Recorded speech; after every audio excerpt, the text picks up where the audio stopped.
3 अक्टूबर की शाम 6:30 बजे अमेठी का एक गांव पनहौना और निवास अवस्थित। गोलियों की तड़तड़ाहट और इलाकों में सन्नाटा पूर्ण रूप से छा जाता है और जब वहां के लोग भागकर उस अवस्थी निवास के आंगन में पहुंचते हैं तो आंगन 4 लाशों के खूनों से लथपथ था। तुरंत पुलिस को फोन किया जाता है, पुलिस आती है, शव को अपने कब्जे में लेती है, पोस्टमार्टम के लिए भेजती है और जांच में लग जाती है। जांच में ये पता चलता है कि ये जो लोग हैं उन मृतकों में से एक शरीर पनहौना में ही प्राइमरी विद्यालय में कार्यरत अध्यापक सुनील की है। साथ में सुनील की पत्नी और उसकी 2 बच्चियां, जिसमें कि एक 5 वर्ष की और एक 2 वर्षीय है। पुलिस ने जांच को जब थोड़ा सा और आगे बढ़ाया तो उसे पता चला कि ये जो मृतक अध्यापक सुनील है, यह अध्यापक होने से पहले पुलिस विभाग में था। उसके अध्यापक की नौकरी लगती है और वह रहने वाला रायबरेली के रामापुर गांव का था।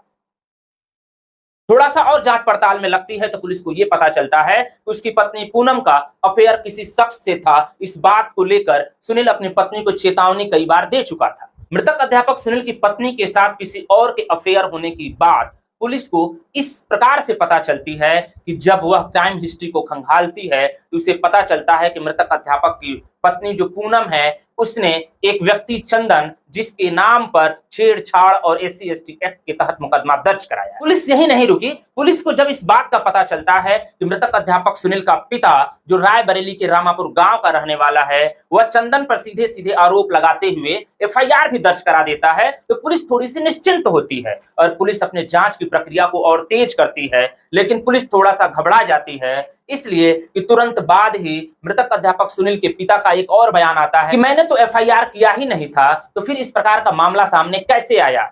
मेरा बेटा और बहू तो चले गए, मैं तो अब अकेला हो गया हूं। मेरा बस एक छोटा बेटा है और सरकार करे तो उसकी नौकरी लगा दे, जिससे कि मैं गुजर बसर कर सकूं। लेकिन दूसरी तरफ पुलिस जांच में लगी रही और जांच में उसे एक पुख्ता सबूत साथ में आता है, जिससे कि चंदन के नाम पर पुलिस मोहर लगाने में थोड़ी सी सहज महसूस करती है।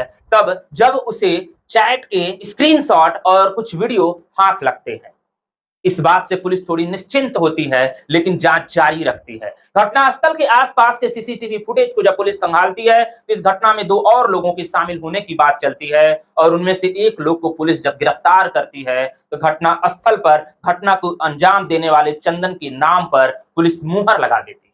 हालांकि चंदन अभी भी पुलिस की गिरफ्त से बाहर है, लेकिन पुलिस अभी भी इसमें जांच की प्रक्रिया में लगी हुई है और पुलिस के बयान से यहां तक बात सामने आई है कि मृतक अध्यापक सुनील की पत्नी पूनम के साथ चंदन का एक्स्ट्रा मैरिटल अफेयर चल रहा था और इस अफेयर में मृतक अध्यापक सुनील को भी इस बात की भनक थी। वह अपनी पत्नी को ये सब बंद करने के लिए कहता है, पत्नी मान भी जाती है, लेकिन बात तब बिगड़ती है जब उसने अपनी पत्नी पर दबाव बनाया कि चंदन के नाम पर एक FIR किया जाए।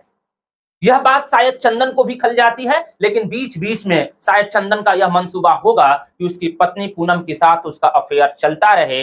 इसी में आनाकानी होता है और इतने बड़े घटने को अंजाम दे दिया जाता है। पुलिस को और भी कुछ सुराग अगर मिलेगा तो जरूर पता चलेगा। जैसे जैसे इस घटना में हमें अपडेट मिलती रहेगी, हम आपको अपडेट करते रहेंगे। धन्यवाद।